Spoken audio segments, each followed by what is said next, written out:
नमस्कार 5G यानी 5 generation के शो में मैं हूं आपके साथ नैना यादव और मैं हूं आपके साथ ज्योत्सना बेदी। नमस्कार, गुड मॉर्निंग। 5G यानी 5 जनरेशन का शो। इसमें वक्त है अब खबरों के सेंसेक्स की, यानी वो शो जिसमें हम आपको दिखाते हैं वो खबरें जिन पर दिन भर हलचल होती है। जी हां, खबरों के सेंसेक्स में आज कौन सी खबर बड़ी रहने वाली है, किस खबर पर पूरे दिन हलचल रहेगी, खबरों के सेंसेक्स में उस खबर की पूरी ABCD बताएंगे हम आपको। इन सारी जानकारियों के लिए देश भर से हमारे सहयोगी, हमारे रिपोर्टर्स हमारे साथ में जुड़ेंगे और इन सब की खबरों के बाजार पर पैनी नजर रहती है। तो चलिए रुक कर लेते हैं हमने रिपोर्टर्स का। सबसे पहले हम जाएंगे जयप्रकाश के पास। जयप्रकाश, आज क्या बड़ी खबर है?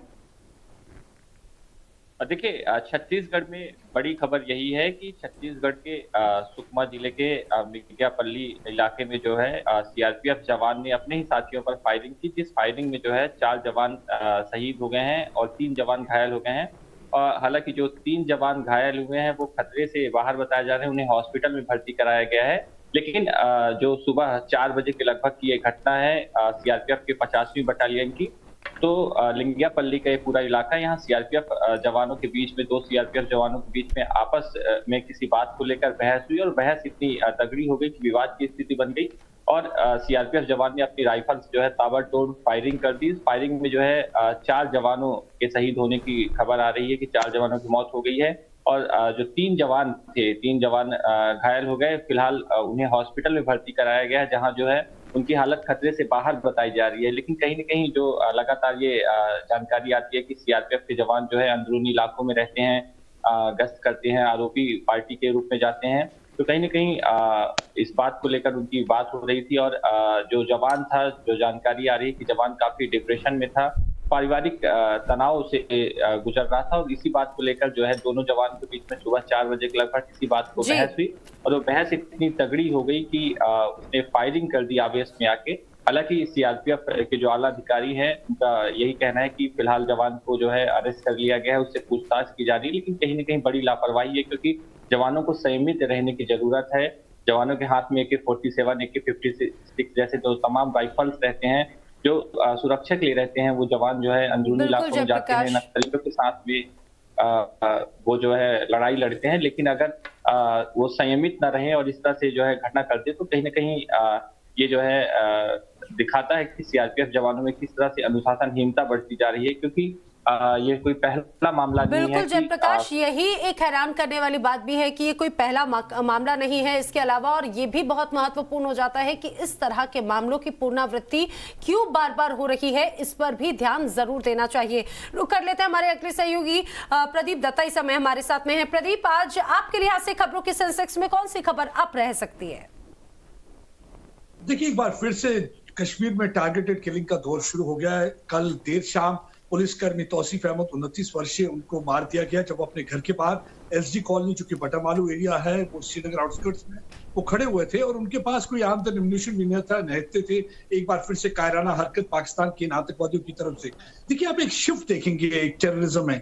एक वक्त था जब मास एजिटेशन हुआ करती थी और अब मास एजिटेशन से आपने देखा होगा प्रॉक्सी वॉर में हाइब्रिड वॉरफेयर की तरफ शिफ्ट हो गया, जहां पे पार्ट टाइम टेररिस्ट का इस्तेमाल किया जा रहा है। उन्हें पिस्तौल दी जाती है ताकि आप अपनी टारगेटेड किलिंग करें। उसके बाद रोजमर्रा की जिंदगी आपने हिसाब से बिताए, बंदूक फेंकते और वहीं से आप अपना काम करना शुरू करते। तो एक TRF का एक नया स्टाइल है और ये क्यों हो रहा है, ये शिफ्ट हुआ। देखिए, मास एजिटेशन के लिए आप उन्हें सपोर्ट नहीं मिल रही है। कश्मीरी जान चुके हैं, पाकिस्तान का प्रोपेगेंडा है सारा, किस तरीके से पाकिस्तान उनको वर्गला रहा था, मरवा रहा था, इसलिए कश्मीरी उनके प्रोपेगेंडा को रिजेक्ट कर चुके हैं, सेसेशनिज्म और टेररिज्म को रिजेक्ट कर चुके हैं जब से अनुच्छेद 370 हटा है। तो अब उन्होंने एक नया तरीका अपनाया जिससे कि वो खौफ का मंजर क्रिएट करें। जैसे कि हमने देखा किस तरीके से नॉन कश्मीरीज को टारगेट किया गया, उन्होंने हिंदूज को टारगेट किया गया, हिंदुस्तानियों को टारगेट किया गया। और देखिए, अब ये जो पुलिस फोर्स को टारगेट करने का मतलब है, क्योंकि यही लोग हैं काउंटर टेरर ऑपरेशन में जो उन्हें मुंह तोड़ जवाब दे रहे हैं। पिछले कई दिनों में कई इनके टॉप कमांडर मारे जा चुके हैं। अब ये बौखलाहट है और बौखलाहट की स्थिति में अब ये ऐसा कर रहे हैं कि ये अब पुलिस कर्मियों को निशाना बना रहे हैं, जिनके हाथ में तो हथियार भी नहीं होता, मतलब निहत्थे होते हैं, उनको मार दिया जाता है। तो एक किस्म का डिमोरलाइज करने की कोशिश कर रहे हैं, लेकिन ये भूल चुके हैं कि यही वही पुलिस फोर्स है जिन्होंने उनकी कमर तोड़ी है पिछले 3 दशक में। तो इस बार भी वो कामयाब बिल्कुल नहीं होंगे। इस समय कितनी देर से सर्च ऑपरेशन चल रहा है प्रदीप, और क्या जानकारी है, कितने आतंकी छिपे हुए हैं? देखिए, अगर हम कश्मीर की बात करें तो टीआरएफ के कहते हैं कि 6 से 7 के करीब अभी भी आतंकवादी जो हैं वो श्रीनगर सिटी में काम कर रहे हैं। लेकिन अगर हम लाइन ऑफ कंट्रोल की बात करें तो कहते हैं कि 300 के करीब आतंकवादी कुछ नॉर्थ ऑफ पीर पंचाल में हैं, 180 के करीब, 120 के करीब जो है साउथ ऑफ पीर पंचाल, वो इंतजार कर रहे हैं इसी मौके का कि कहीं ना कहीं उन्हें कोई मौका मिले और वो घुसपैठ कर सके। और हमने देखा है कि पिछले कई दिनों से एक ऑपरेशन चल रहा है बट्टा दुनिया फॉरेस्ट बेल्ट पुंछ में भी, जहां 5 से करीब 6 के करीब छुपे हुए हैं। साउथ कश्मीर का इलाका जहां 30 से 40 के करीब आतंकवादी बताए जाते हैं, लेकिन सुरक्षाकर्मी मुस्तैद है। बिल्कुल, और यह ऑपरेशन लगातार किया भी जा रहा है, लेकिन पाकिस्तान की तरफ से नापाक हरकतें कम होने का नाम नहीं ले रही। प्रदीप, आप बने रहिए हमारे साथ में। फिलहाल अमित राजपूत का रुख कर लेते हैं। अमित, आज आपके पास में कौन सी खबर है जो लगता है खबरों की सेंसेक्स में महत्वपूर्ण रहेगी? देखिए, ये जो घटना कल ही हुई थी वो घटना आज है जो गुजरात के अंदर सबसे ज्यादा खबरों के सेंसेक्स में टॉप पे रहेगी। गुजरात के अंदर जिस तरह से नापाक पाकिस्तानियों की मरीन कमांडोज के द्वारा कल जिस तरह से भारतीय जो मछुआरे हैं उनकी बोट पर हमला करने की घटना जो सामने आई है, उस घटना के अंदर एक जो महाराष्ट्र का रहने वाला जो मछुआरा था श्रीधर, जिसका नाम था, ठाणे जिले का रहने वाला था, उसकी मौत जो है सीने में गोली लगने की वजह से हुई है। और दूसरा जो मछुआरा जो था वो गंभीर रूप से घायल है, उसको गाल की तरफ पर गोली लगी हुई है और वो भी गंभीर रूप से घायल है।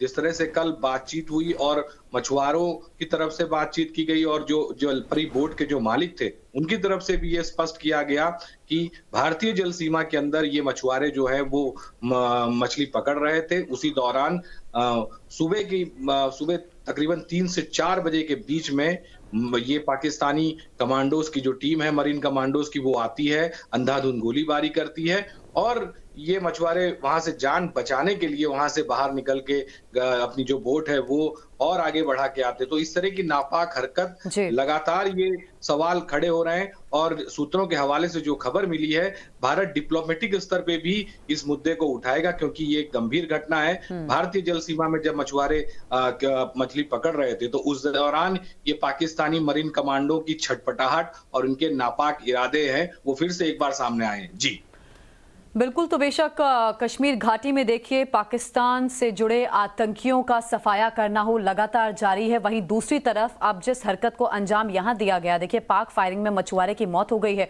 अब यहां भी सख्त लहजे में कूटनीतिक ढंग से भारत की तरफ से जवाब दिया जाएगा अमित पाकिस्तान को।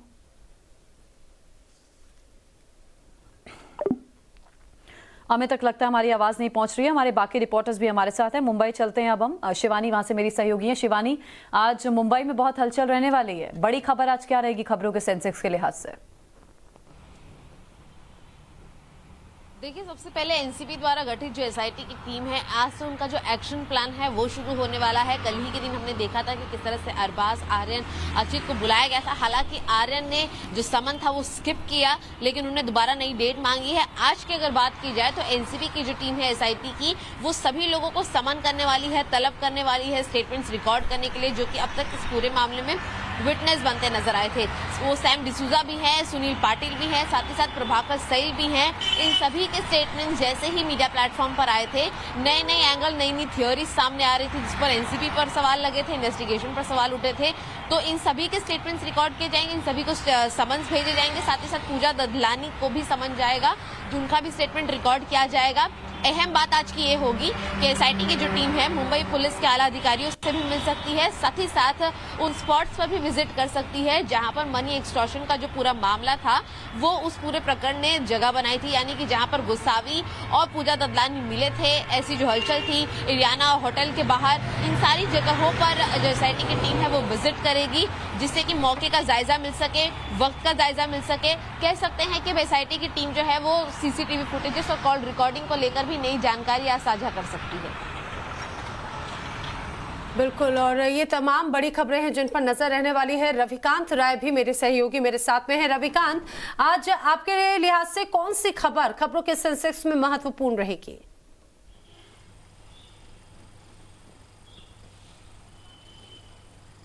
रविकांत की आवाज नहीं पहुंच रही है।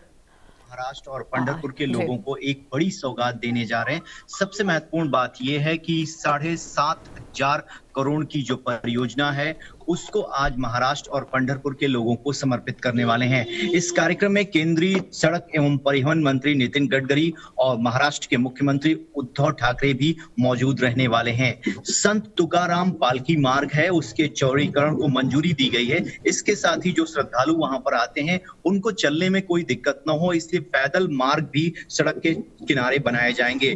तो इस लिहाज से महाराष्ट्र को आज बड़ी सौगात मिलने जा रही है। लगभग 7,000 करोड़ की ये परियोजना है जिसे आज महाराष्ट्र और पंढरपुर के लोगों को प्रधानमंत्री नरेंद्र मोदी सौंपने जा रहे हैं। बिल्कुल, ये बहुत बड़ी सौगात होगी, लेकिन इससे लोगों को किस तरह से फायदा होगा ये भी जरा रविकांत बताने की कोशिश करें। और दूसरी चीज ये कि आगामी समय में कई राज्यों में विधानसभा चुनाव हैं, अब ऐसे में चुनाव के पहले ये बड़ी सौगात। रविकांत के पास भी हम वापस जाएंगे। शिवानी मेरे साथ लगातार बनी हुई हैं, तो ये बड़ी सौगात महाराष्ट्र वासियों को प्रधानमंत्री द्वारा सौंपी जानी है। NH 965 के 4 लेन प्रोजेक्ट है जिसकी आधारशिला आज रखी जाएगी। वहीं 4 लेन बनाने का शिलान्यास भी प्रधानमंत्री द्वारा किया जाना है। ये एक बड़ी सौगात के तौर पर इसे हम देख सकते हैं। शब्बीर मेरे सहयोगी मेरे साथ इस समय मौजूद हैं। शब्बीर, आज क्या बड़ी खबर रहने वाली है? खबरों के सेंसेक्स के लिहाज से वहां भी हालात बहुत खराब है, तमिलनाडु में भी। जी, हालात बहुत गंभीर हैं तमिलनाडु में। आप इस वक्त देख सकते हैं लगातार बारिश हो रही है। लगातार बारिश की वजह से आप देख सकते हैं वहाँ पानी खड़ने की संभावना हो गई है। और ये माहौल जो है ये बहुत गंभीर माहौल है क्योंकि 2015 का जो फ्लड्स है उसकी मेमोरीज को वापस ला रहे हैं ये जो पानी इधर खड़े होने की। हमारे साथ विक्की जुड़े हुए हैं। विक्की, आप कहाँ रहते हो और आपको कहाँ से कहाँ जाना है? मैं गिंडी से आ रहा हूँ। गिंडी से आने के लिए कोई तकलीफ नहीं हुआ है। मैं इधर थोड़ा कोई काम था इसके लिए मैं आया हूँ। अच्छा, तो आपको इधर से जाना है? इधर से तो जाना है, बाकी पानी फुल है तो जा नहीं सकता है ना। तो पानी कम होगा तब तो जाएगा, नहीं तो फिर मैं रिटर्न चला जाऊँगा। तो आप देख सकते हैं ये हम जो इस वक्त खड़े हुए हैं वो एक मेडली सबवे है, अंडरपास सबवे है, रेलवे ब्रिज है। तो आपको इधर से आपको पता चलेगा, एक अंदाज़ा होगा कि किस तरह की बारिश हो रही है और कैसे वाटर लॉगिंग चेन्नई के कई पार्ट्स में वाटर लॉगिंग की रिपोर्ट्स हैं। थोड़ी बहुत जगह में रिलीफ हुई है, लेकिन फिर भी ये जो वाटर लॉगिंग है ये बहुत बड़ा इशू है इधर। अब इसको एड्रेस करने में बोथ स्टेट एडमिनिस्ट्रेशन और चेन्नई का जो सिविक एडमिनिस्ट्रेशन है वो जुड़ा हुआ है। शब्बीर, अब जरा ये भी बताने की कोशिश करें तस्वीरें दिखाते हुए कि तमिलनाडु के ऐसे कौन कौन से इलाके हैं जो सबसे ज्यादा प्रभावित हैं और मौसम विभाग ने कब तक राहत की उम्मीद जताई है?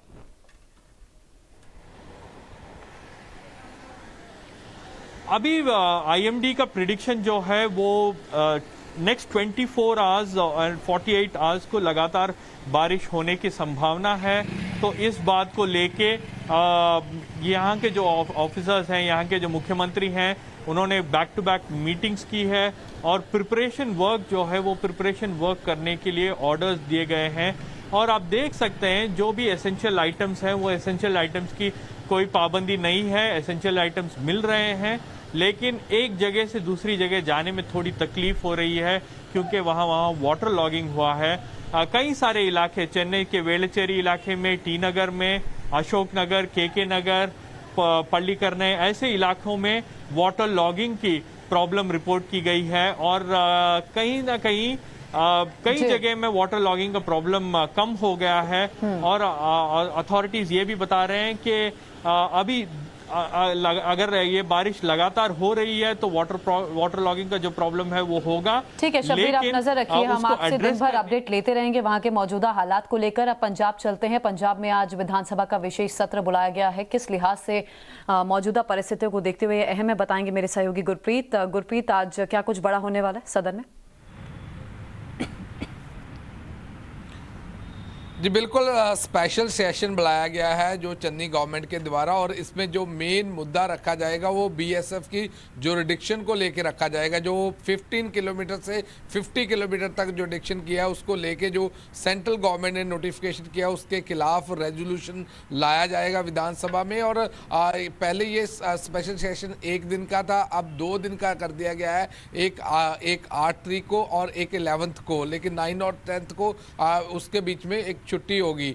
लेकिन देखने वाली ये बात है कि कांग्रेस के ही नेता है वो सवालिया चिन्ह उठा रहे हैं कि स्पेशल सेशन बुलाने की क्या जरूरत थी। पहले जैसे मनीष तिवारी है जो सीनियर कांग्रेस नेता है, उनका ये कहना है कि अभी इतने दिन हो गए क्यों नहीं चैलेंज किया गया ये नोटिफिकेशन सुप्रीम कोर्ट में। स्पेशल सेशन एक सिर्फ सियासत को उभराने के लिए किया जा रहा है, तो इस पे कई सवालिया चिन्ह भी लग रहे हैं। तो आज सबसे बड़ी खबर यही है कि स्पेशल सेशन बुलाया गया है, बीएसएफ के खिलाफ रेजोल्यूशन लाया जाएगा। उस रेजोल्यूशन में कितनी इनको यूनानिमसली जितनी भी पॉलिटिकल पार्टीज है वो पहले कह चुकी है कि ये बीएसएफ का जो जुरिडिक्शन बढ़ाया है इसके खिलाफ सभी पॉलिटिकल पार्टी अपने लेवल पे इसका क्रिटिसिज्म कर चुकी है और सेंट्रल गवर्नमेंट को अपील भी कर चुकी है कि ऐसे नहीं होना चाहिए, क्योंकि 50 किलोमीटर का दायरा बहुत ज़्यादा है। उनका ये कहना है कि अगर 50 किलोमीटर तक ये दायरा बढ़ाया जाता है तो पंजाब में जो लॉ एंड ऑर्डर की सिचुएशन है वो सीधा सेंट्रल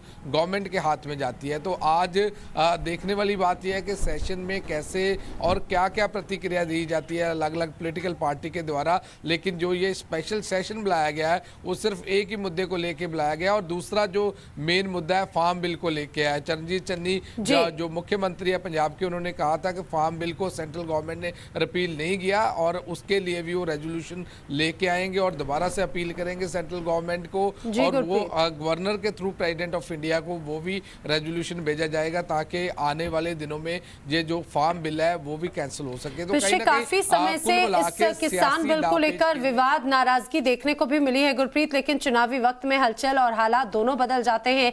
आदर्श का रुख कर लेते हैं, उत्तर प्रदेश की सियासत से जुड़ी हुई तमाम अपडेट्स हम तक पहुंचाते हैं। आदर्श, आज आपके लिहाज से कौन सी खबरों के सेंसेक्स में महत्वपूर्ण रह सकती है?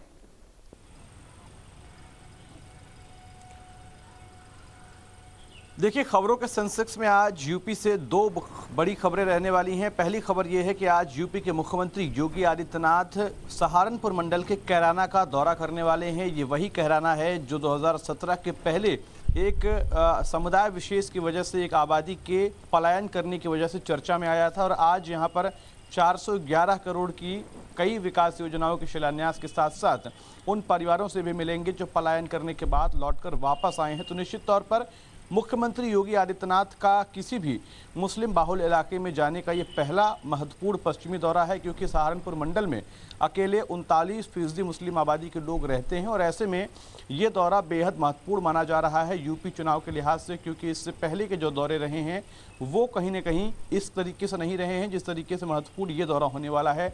दूसरी खबर जो है वो भी संजय निषाद से जुड़ी हुई है। संजय निषाद, जिसका अभी कुछ दिनों पहले ही बीजेपी के साथ गठबंधन हुआ था और कहा जा रहा था कि संजय निषाद और बीजेपी साथ साथ चुनाव लड़ेंगे, और इसी को लेकर उनको जो है वो एमएलसी का जो पद था वो भी दिया गया था। और अब संजय निषाद ये कह रहे हैं कि अगर उनकी बातें, यानी राजनीतिक बातें, जो आरक्षण की बातें बीजेपी की तरफ से उनको वादे किए गए थे वो नहीं पूरी की जाती हैं तो 9 नवंबर को वो किसी दूसरे पाली में जा सकते हैं या फिर धरने का ऐलान कर सकते हैं। तो निश्चित तौर पर यह भी बड़ी खबर है कि एक और कुछ दिनों पहले ही गठबंधन के साथ साथ उन्हें बीजेपी की तरफ से एमएलसी का पद दिया गया था, तो वहीं दूसरी तरफ अब वो ये कह रहे हैं कि अगर उनके आरक्षण की बात को नहीं मानी जाती है तो वो फिर दूसरे विकल्पों पर विचार कर सकते हैं। ठीक है आदर्श, आप नजर रखिए दोनों बड़ी खबरों पर। वापस हम लौटेंगे अपडेट के लिए। आप चलते हैं पुलकित मेरे सहयोगी के पास। पुलकित, आज दिल्ली से क्या बड़ी खबर है?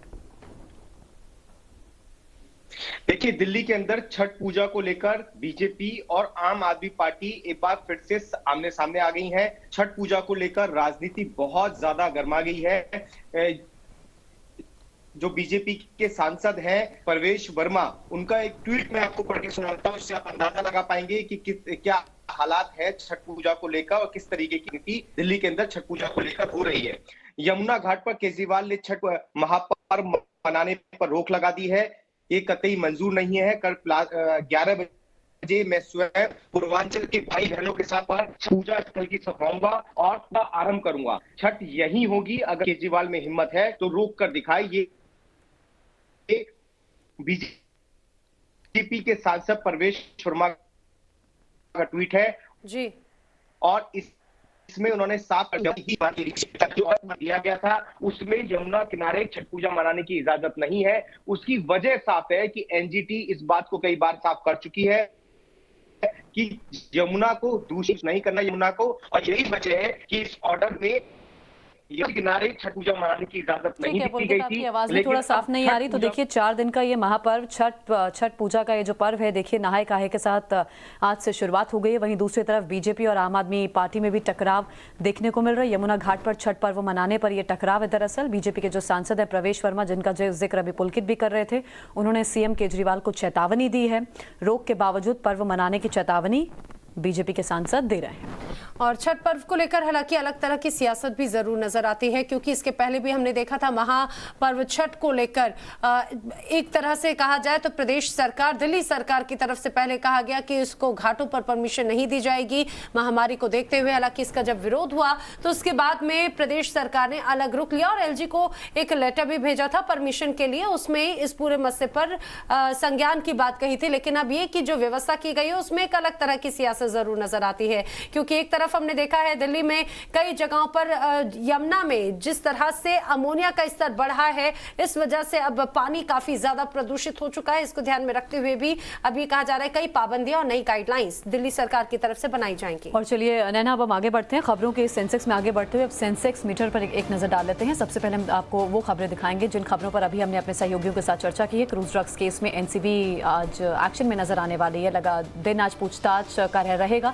महाराष्ट्र को प्रधानमंत्री सौगात देने वाले हैं। दिल्ली में छठ पूजा पर सियासत जो है उसका भी हमने जिक्र किया। यूपी चुनाव से पहले पलायन पर राजनीति हो रही है। आज कैराना जा रहे हैं योगी आदित्यनाथ। ये 2 रैंक्स आप देख रहे हैं। बिल्कुल, और अभी जो हेडलाइंस ज्योत्सना ने बताई हैं, अब उसके अनुसार नई रैंक जान लीजिए। महाराष्ट्र को पीएम मोदी सौगात देंगे। क्रूज ड्रग्स के इस मामले में एनसीबी एक्शन में है। ये दूसरे नंबर पर महत्वपूर्ण खबर। दिल्ली में छठ पूजा पर सियासत, तो पंजाब में विधानसभा का विशेष सत्र हंगामेदार रह सकता है। यूपी चुनाव से पहले पलायन पर राजनीति। तो ये खबरों का क्रम और ये खबरों के सेंसेक्स के अनुसार इन प्रमुख खबरों पर तो नजर रहेगी ही, और साथ ही साथ देश दुनिया की तमाम अहम खबरें लगातार टाइम्स ऑन भारत आपको बताता रहेगा। एक छोटा सा ब्रेक, लौटेंगे।